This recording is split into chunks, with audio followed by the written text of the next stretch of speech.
Hello everyone, आज हम कक्षा 6 विषय हिंदी और उसमें पुनरावर्तन 2 उसका अभ्यास करेंगे।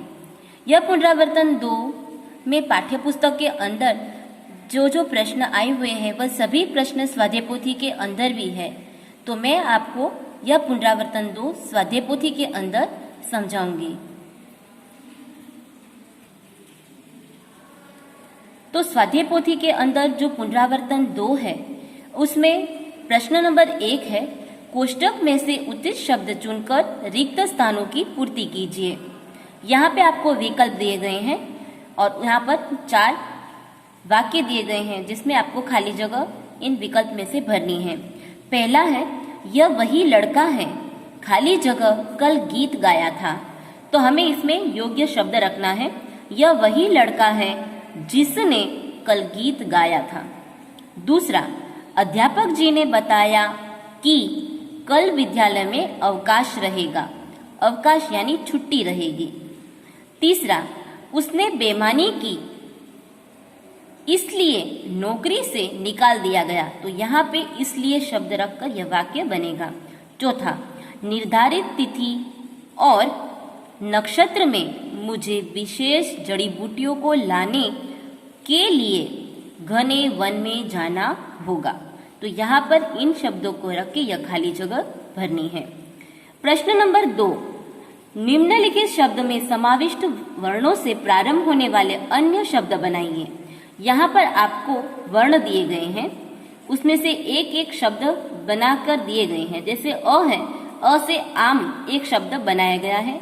हमें अ से चालू शुरू होने वाले ऐसे 4 शब्द बनाने हैं। तो पहला अ से आम, आग, आशीष, अनिल और अमृत। तो यह सब अ वर्ण से बने हैं।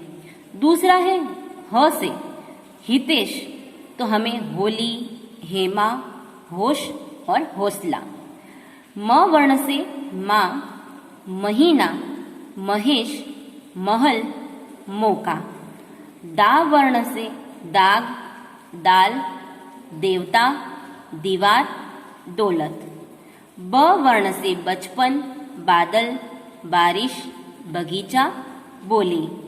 और द वर्ण से द्वार, द्वापर, द्वारिका, द्वादशी और द्वारा। तो यहाँ पर हमने वर्ण से 4 शब्द बनाए हैं। इसके बाद है प्रश्न नंबर 3, समान तुक वाले शब्द बनाइए। समान तुक वाले यानी जिसके अंत में एक जैसे ही हमें वर्ण है वो देखने मिलेंगे। जिसमें पहला है दुर्गुण। दुर्गुण, यहाँ पे गुण शब्द सभी शब्दों के अंत में आना चाहिए। और आगे ऐसे शब्द, ऐसे हमें उपसर्ग रखना है जिससे अनेक शब्द बनते हो। जैसे दुर्गुण है तो उन्होंने एक निर्गुण शब्द बनाया है। तो हम ऐसे 4 शब्द बनाएंगे, सद्गुण, अवगुण, बहुगुण और प्रगुण। तो यहाँ पे समान तुक आ रहा है, अंत में सभी शब्द के अंत में एक ही तुक गुण शब्द आ रहे हैं। तो ऐसे हमने 4 शब्द बनाए। दूसरा है सुनकर, तो अंत में कर शब्द आना चाहिए। तो एक पढ़कर, चलकर, लिखकर, हंसकर और जलकर। तो यहाँ पे समान तुक कर शब्द आ रहे हैं। तो इस तरह हमने 4 शब्द बनाए हैं। इसके बाद है प्रश्न नंबर 4, अपने मित्रों के साथ आप किसी न किसी मेले में गए होंगे, उसका वर्णन अपने शब्दों में लिखिए। यानी आप अपने मित्र यानी दोस्त के साथ किसी मेले में गए होंगे और उसका वर्णन आपको एक अपने शब्दों में करना है। जिसमें हमने इसका टॉपिक दिया है मेले में 1 घंटा। तो हम इसमें लिखेंगे, मेरे गांव के पास एक नदी है। नदी के किनारे भगवान शिव का मंदिर है। हर साल सावन के महीने के पहले सोमवार को यहाँ मेला लगता है। इस साल मैं अपने मित्र मोहन के साथ उस मेले में गया था। मेले में चारों ओर दुकानें सजी हुई थी। कई लोग मिठाइयाँ, कपड़े, बर्तन खरीद रहे थे। कई बच्चे खिलौने खरीद रहे थे, कुछ झूला झूल रहे थे। हमें मेले में बहुत मजा आया। हम झूले पर भी खूब झूले। फिर थोड़ी देर तक इधर उधर घूमकर घर की तरफ रवाना हुए। तो यहाँ पे हमें मेले में 1 घंटा यानी हम अपने मित्र के साथ मेले गए होंगे और उसमें हमें 1 घंटे के अंदर या तो मेले में घूमते समय हमने क्या क्या किया उसका हमें यहाँ पर वर्णन करना है। इसके बाद है प्रश्न नंबर 5। निम्नलिखित मुहावरों के अर्थ लिखकर उनका वाक्य में प्रयोग कीजिए। जिसमें आपको एक मुहावरा दिया गया है, आंखों का तारा होना। तो हमें पहले इसका अर्थ बताना है। अर्थ है बहुत प्रिय होना, या तो दूसरा वाक्य भी हम इसका अर्थ लिख सकते हैं कि बहुत प्यारा होना। आंखों का तारा होना यानी तो बहुत प्रिय होना या तो बहुत प्यारा होना। वाक्य, उदय अपने माता पिता की आंखों का तारा है। यहाँ पर उदय नाम की जगह पर आप कोई भी नाम रख सकते हैं। मोहन, रमेश अपने माता पिता की आंखों का तारा है। दूसरा, माथा ठनकना। माथा ठनकने का अर्थ होता है यानी अनिष्ट की आशंका होना, यानी कोई अनिष्ट कार्य होगा ऐसी उसकी आशंका हो। तो इसका वाक्य हम बनाएंगे, अचानक पुलिस को दुकान में आते देखकर सेठ जी का माथा ठनका। तीसरा, अनसुनी करना। अनसुनी करना यानी ध्यान न देना। वाक्य, माँ की बात अनसुनी करके तुमने अच्छा नहीं किया। चौथा, मन डोलना। मन डोलने का अर्थ होता है यानी विचार बदलना। वाक्य बनाएंगे, डॉक्टर ने मना किया था फिर भी मिठाई देखकर मेरा मन डोल गया। यानी विचार बदल गया, यानी डॉक्टर ने मना किया कि मुझे मिठाई नहीं खानी है, फिर भी मिठाई को देखकर मेरा विचार बदल गया और मैंने मिठाई खा ली। तो यहाँ पे हमें यह वाक्य बनाया है। इसके बाद है प्रश्न नंबर 6। निम्नलिखित वाक्यों का वचन परिवर्तन करके फिर से लिखिए। वचन यानी एक वचन से बहुवचन। यहाँ पे नदी है वह एक वचन है, उसे हमें बहुवचन बनाना है तो नदियां ऐसा करना पड़ेगा। तो नदियां करते समय यहाँ पे चंद्र बिंदी रखनी है। तो नदी बहती है तो हमें यहाँ पर नदियां बहती है ऐसा बहुवचन बनाना है। दूसरा है महिलाएं पूजा कर रही है। यहाँ एक से अधिक, जो एक से ज्यादा महिला हो तो उसे महिलाएं, या तो ये वाक्य बहुवचन में है। जहाँ बहुवचन है तो हमें एक वचन में बदलना है। महिलाएं हैं तो हमें यहाँ पे इसका एक वचन महिला, खाली एक ही महिला की बात हो रही है। यहाँ एक से ज्यादा महिलाएं हैं तो एक से ज्यादा औरतों की बात हो रही है, तो हमें यहाँ पे खाली महिला पूजा कर रही है ऐसा लिखना है। यह बहुवचन का वाक्य है तो हमें एक वचन में यह वाक्य महिला पूजा कर रही है ऐसा लिखना है। तीसरा, पेड़ पर कबूतर बैठा है। पेड़ पर कबूतर बैठा है तो यहाँ पे यह एक वचन का वाक्य है, क्योंकि पेड़ पर एक ही कबूतर बैठा है। हमें एक से ज्यादा कबूतर बैठा है ऐसा लिखना है तो उसकी क्रिया में भी अंतर आ जाएगा, फेरफार हो जाएगा, परिवर्तन होगा। तो हमें यहाँ पर पेड़ पर कबूतर बैठा है तो बैठे हैं ऐसा लिखना है। यहाँ पे बैठे कर देंगे तो एक से ज्यादा कबूतर हो जाएंगे। पेड़ पर कबूतर बैठे हैं। चौथा, उसने खाना खा लिया है।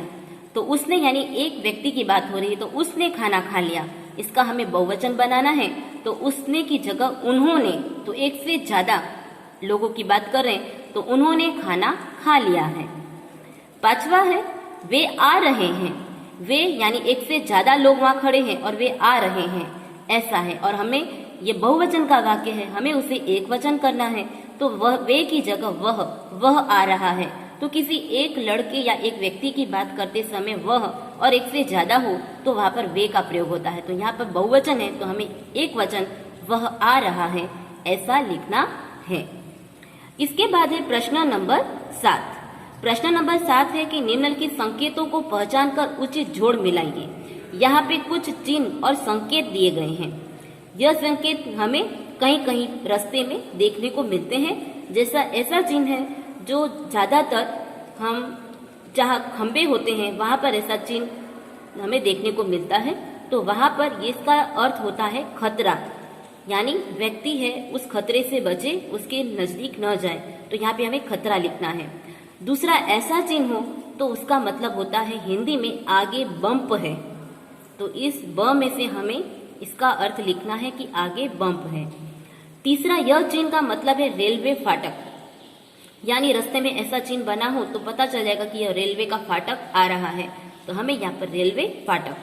इसके बाद ऐसा चिन्ह हो तो वह हमें निर्देश करता है कि यह पेट्रोल पंप है। यहाँ पर पेट्रोल पंप है तो यह पेट्रोल पंप, हमें यहाँ से ढूंढकर पेट्रोल पंप लिखना है।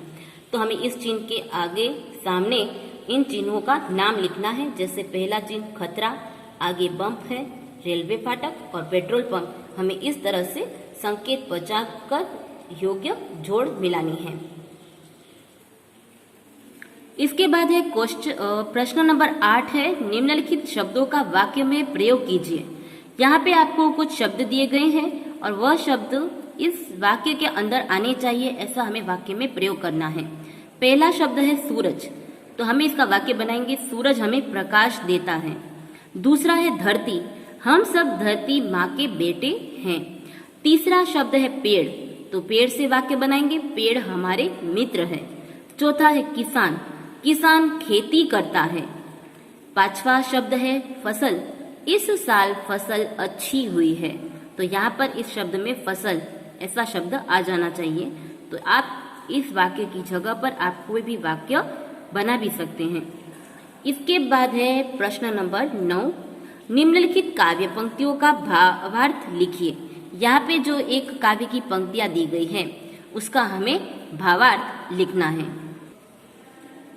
काव्य की पंक्तियों का भावार्थ लिखिए। प्रश्न नंबर 9 है, निम्नलिखित काव्य पंक्तियों का भावार्थ लिखिए, जिसमें काव्य की पंक्तियां है, दीपक को देखो कैसे यह हरदम जलता रहता है, अपना अंतर जला जलाकर रोशन जग को करता है। तो हम इसका भावार्थ, इसका मतलब क्या होता है, इसका अर्थ क्या है, तो हम इसे भावार्थ कहते हैं। तो भावार्थ लिखेंगे, दीपक को देखो वह हरदम जलता रहता है, वह अपने हृदय को जलाता रहता है और दुनिया को उजाला देता रहता है। तो यह जो काव्य की पंक्तियां हैं उसका अर्थ यह होता है। इसके बाद है प्रश्न नंबर 10।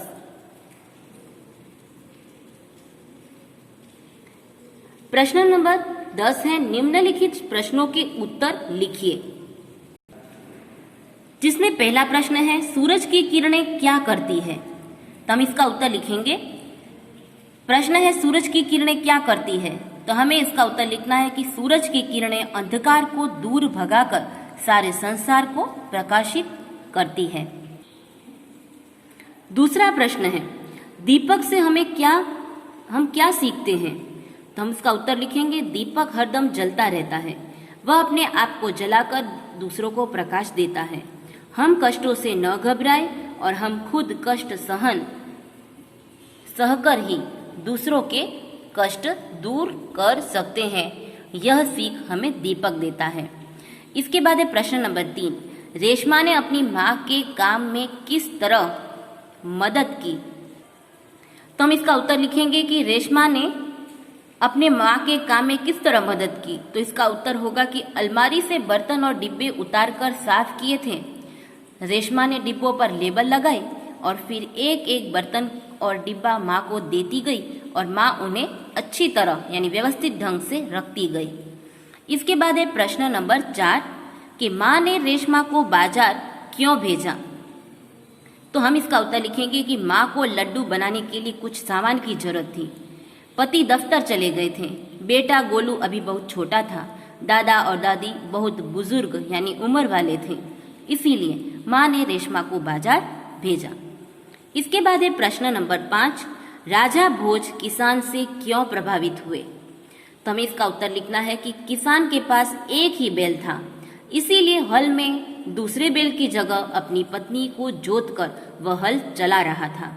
यदि वे कुछ कहना चाहते थे तो उसके साथ चलते चलते कहे। अपने काम के प्रति किसान की यह लगन देखकर राजा भोज है वह उससे बहुत प्रभावित हुए। तो यहाँ पर विद्यार्थी मित्रों आपका पुनरावर्तन जो 2 है, यहाँ पर उसके सभी प्रश्न उत्तर पूरे होते हैं। पाठ्य पुस्तक के अंदर भी यह सभी प्रश्न उत्तर है और स्वाध्याय पोथी में भी है।